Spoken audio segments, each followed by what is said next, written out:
Bienvenue dans l'univers des mythes urbains où la réalité dépasse bien souvent la fiction. En effet, distinguer la vérité du mythe est plus difficile qu'il n'y paraît. Dans cet épisode intitulé « Les rêves envolés », nous vous présentons 3 histoires où le désir cède rapidement la place au cauchemar.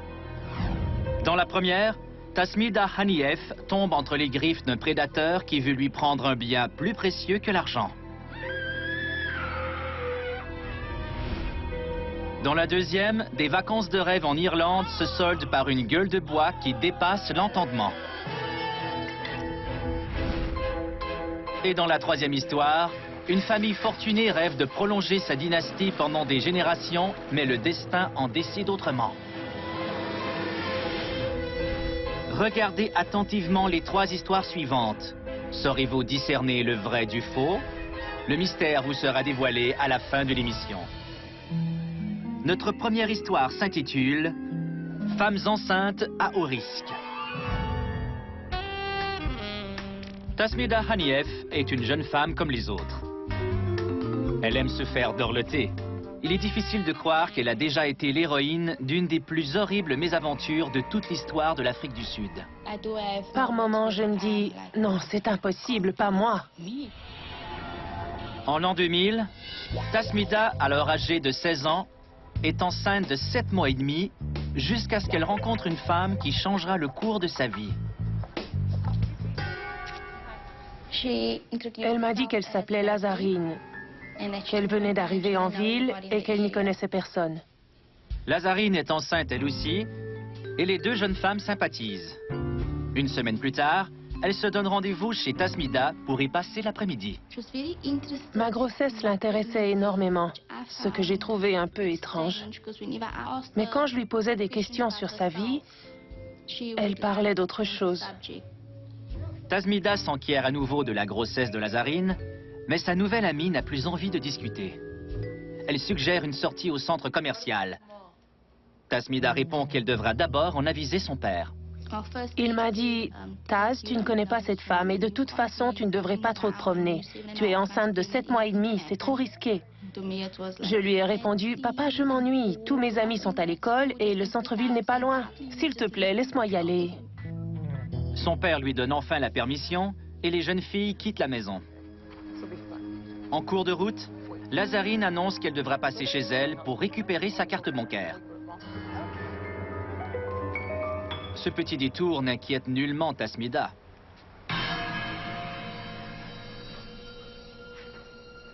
Mais à l'intérieur, Lazarine déclare qu'elle a une surprise pour sa nouvelle amie. Je lui ai dit, c'est gentil, merci. Elle a ajouté, je suis trop timide pour te la donner. Tu dois fermer les yeux. À ce moment-là, j'ai eu une drôle d'impression. Lazarine a ajouté, tu es une bonne personne. Tu as une merveilleuse famille qui t'aime et qui te soutient. Un petit ami. Tu seras bientôt mère. Je ne savais pas où elle voulait en venir. Mais soudain, elle a dit, toi, tu as tout ce que je veux. Et j'ai senti la lame d'un couteau sur ma gorge.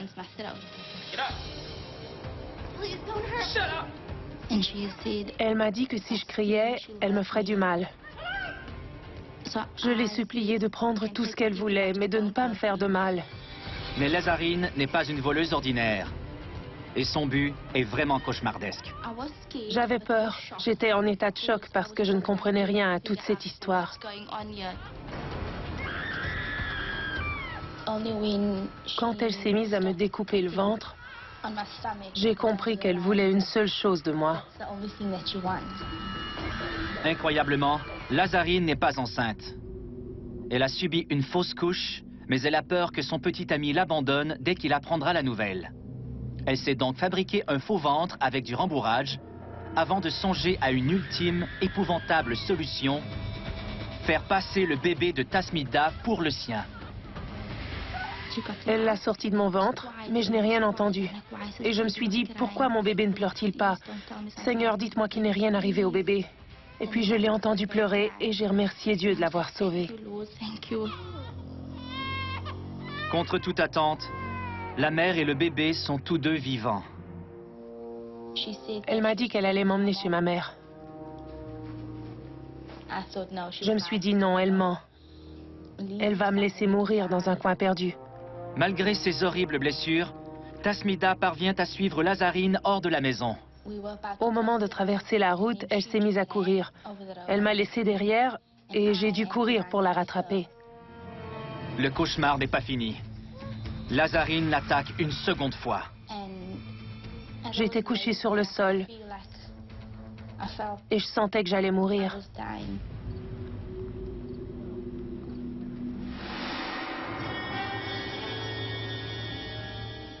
Puis j'ai entendu la voix d'un garçon. Il m'a demandé qu'est-ce qui s'est passé. J'ai répondu, elle m'a poignardé et elle a pris mon bébé. Mon bébé est dans son sac. S'il vous plaît, rattrapez-la. À demi consciente, Tasmida ne peut rien faire sinon désespérer. La sécurité de ce bébé dépendait de moi et j'avais échoué. J'avais failli à la tâche. Je n'avais pas réussi à le protéger. Je me sentais très impuissante. Mais soudain, une lumière brille au bout du tunnel. Le plus âgé des garçons, parti à sa poursuite, est revenu. Il tenait mon fils dans ses bras. J'ai été réconfortée. Au moins, il avait récupéré mon fils. Et j'ai supplié Dieu de me redonner des forces. Miraculeusement, Tasmida survit à ces terribles blessures. Incroyablement, son enfant prématuré survit lui aussi. Lazarine est finalement arrêtée, mais cette horrible attaque hantera sa victime toute sa vie durant. On ne s'en remet pas. Avec le temps, ça devient moins dur, mais on ne s'en remet jamais. Un bébé a-t-il vraiment été enlevé du ventre de sa mère? Cette histoire est-elle vraie? Ou sont-elles l'arnaque à plein nez? C'est ce que vous saurez à la fin de l'émission. Entre-temps, nous vous invitons à regarder un mini-mythe. Mini-mythe numéro 2, la chute de poids. 20 Suédois au régime avaient rendez-vous pour la pesée hebdomadaire. À la dernière minute, on a dû changer l'endroit de la rencontre. Les obèses ont grimpé les escaliers jusqu'à une salle du 2e étage, dont le plancher s'est affaissé sous l'excédent de poids. Cette histoire est-elle vraie ou fausse? Elle est vraie. Fort heureusement pour nos amis grassouillets, personne n'a été blessé et cette histoire a ensuite fait les frais de nombreux et plantureux repas. Voici maintenant notre prochaine histoire intitulée « Vapeur de bière ». À 32 ans, Malcolm Warings est toujours à l'affût de la prochaine aventure. En 1998, son ami Jerry et lui avaient décidé de traverser l'Irlande chargés de simples sacs à dos, mais comme la plupart des garçons de 18 ans, ils n'y allaient pas pour admirer le paysage. On voulait s'amuser pendant qu'il en était encore temps. C'était le véritable objectif de notre randonnée. Mais les deux amis ne savaient pas qu'une nuit en Irlande allait changer le cours de leur vie. Inutile de dire qu'on a été très surpris en découvrant la vraie nature du comté de Cork. C'était leur première surprise, mais non la dernière. Et l'une de ces surprises allait tester les limites de leur amitié. Leur périple commence dans un coin isolé du comté de Cork.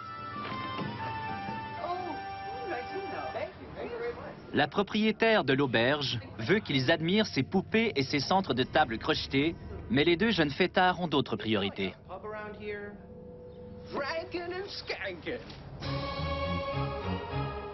L'endroit ressemblait à ceux qu'on voit dans les films. Ça avait vraiment l'air d'un vieux pub irlandais. Dès qu'on est entré à l'intérieur, on a été plutôt surpris. On était de loin les plus jeunes clients. Tous les autres avaient plus de 50 ans. C'était une grosse déception, parce qu'on allait surtout là pour draguer les filles. Mais on a décidé de tirer le meilleur parti possible de la situation. Les deux jeunes gens n'hésitent pas à vider de nombreux bocs en compagnie des retraités. Comme j'en avais l'habitude, j'ai offert des bières à quelques gentlemen assis autour du bar, histoire de partir le bal et de me faire rapidement des amis.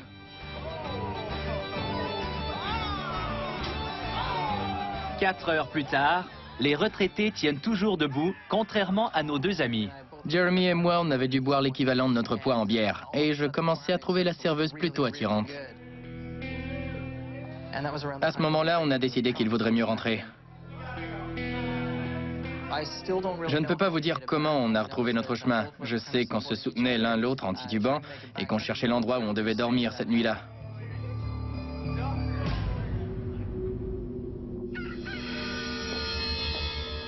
Le lendemain matin, je suis descendu à l'heure du petit déjeuner. Je n'étais pas très en forme et j'avais mal à la tête. Jeremy n'avait pas l'air dans son assiette. Il était anxieux et il avait très hâte de partir. Je me suis dit qu'il devait avoir la gueule de bois. Elle a fait une grosse bise à Jeremy, puis elle lui a demandé son adresse. Probablement pour lui envoyer la facture.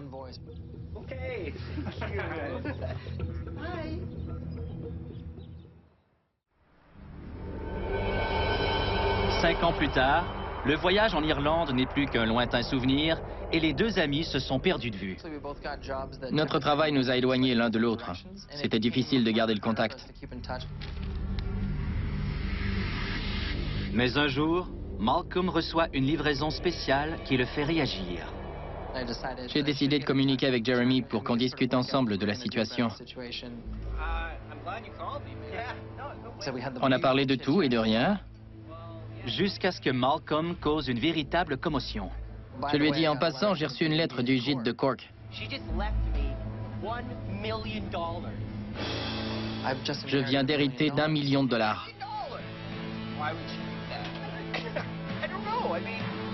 Malcolm montre la lettre à Jeremy, mais il omet de lui révéler une information cruciale. J'ai trouvé ça étrange. Surtout la note écrite à la fin de la lettre par la propriétaire du gîte. Merci pour cette nuit torride, chérie. Je devais être vraiment sous cette nuit-là. Mais je voulais tout de même en avoir le cœur net.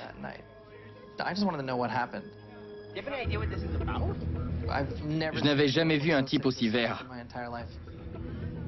Malcolm ne tarde pas à saisir. J'ai réuni les pièces du casse-tête. Jeremy n'était pas venu se coucher tout de suite. Il avait une sale figure au déjeuner. Elle voulait connaître son adresse. L'incroyable vérité.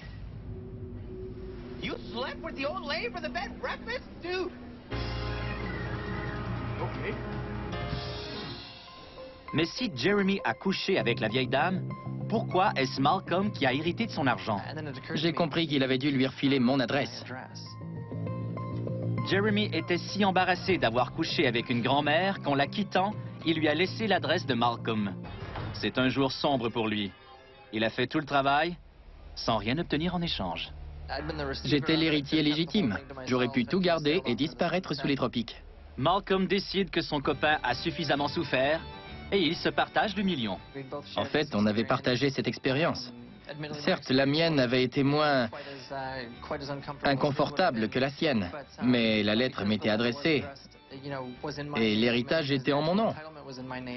On a donc décidé de partager le million. Nos intrépides voyageurs semblent avoir hérité de la proverbiale chance des Irlandais. Mais est-ce vraiment arrivé? Vous le saurez à la fin de l'émission. Voici un mini-mythe pour vous faire patienter. Mini-mythe numéro 467. Le mauvais numéro. De 2004 à 2008, Boresko Tichenko, Ania Marianenko et Tatiana Kuchin ont partagé deux choses. Ils avaient tous obtenu le même numéro de téléphone cellulaire et moins d'1 an plus tard, tous les trois étaient morts de différentes façons, mais toujours au moment où ils parlaient au téléphone. Lorsque la nouvelle a été ébruitée, le service téléphonique a supprimé le numéro malchanceux. Est-ce vrai ou faux? Cette histoire est totalement fausse. Espérons que vous n'avez pas mordu à l'hameçon. Voici notre dernière histoire. Nous l'avons intitulée « Un tourbillon de poussière ».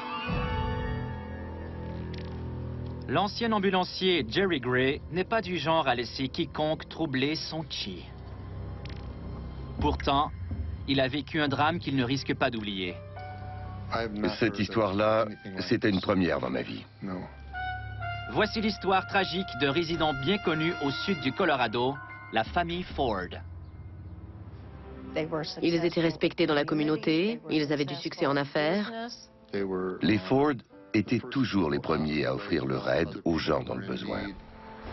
Mais en 1998, le destin frappe. Lenore Ford périt lors d'un mystérieux accident routier. Mais la fatalité n'en a pas fini avec les Ford.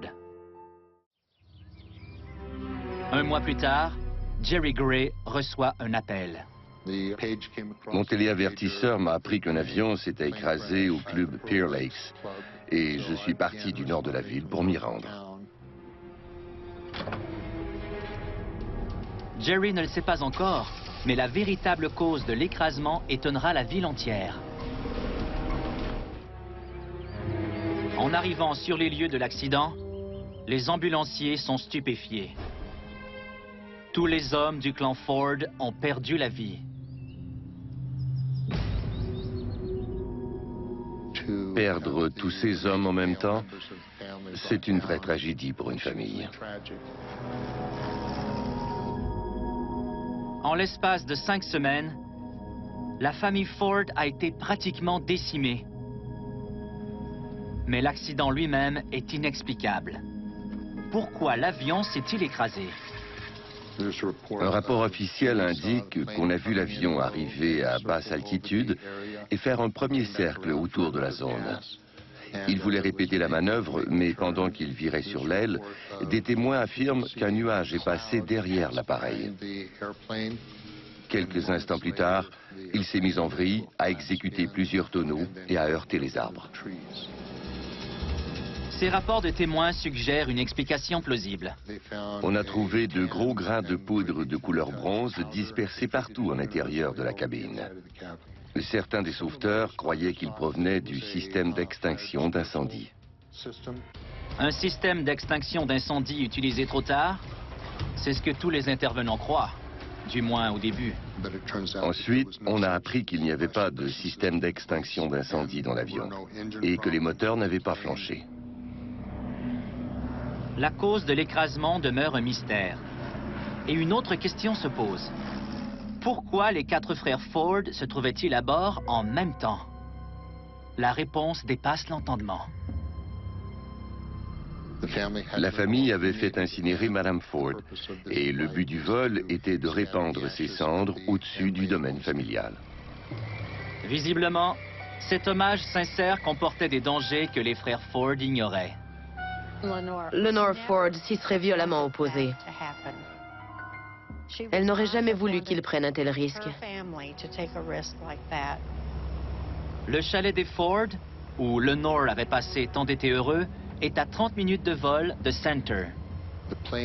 L'avion s'approchait de la zone de chalet. Il a fait une boucle et il a amorcé la manœuvre une seconde fois. Mais il n'est pas si facile de répandre des cendres du cockpit d'un avion qui vole à plus de 100 km/h. Le vent peut renvoyer les cendres à l'intérieur d'un avion en vol, tout comme il le fait dans un véhicule en mouvement. La fumée ou le nuage que des témoins ont vu derrière la queue de l'avion n'était peut-être que la traînée des cendres de Lenore. Le vent les a probablement renvoyés dans le cockpit, aveuglant et désorientant le pilote assez longtemps pour que l'avion décroche. En quelques secondes, tous les fils de Lenore sont morts. C'était un mauvais coup du sort. La perte de ces 4 hommes a éliminé toute une génération du clan Ford.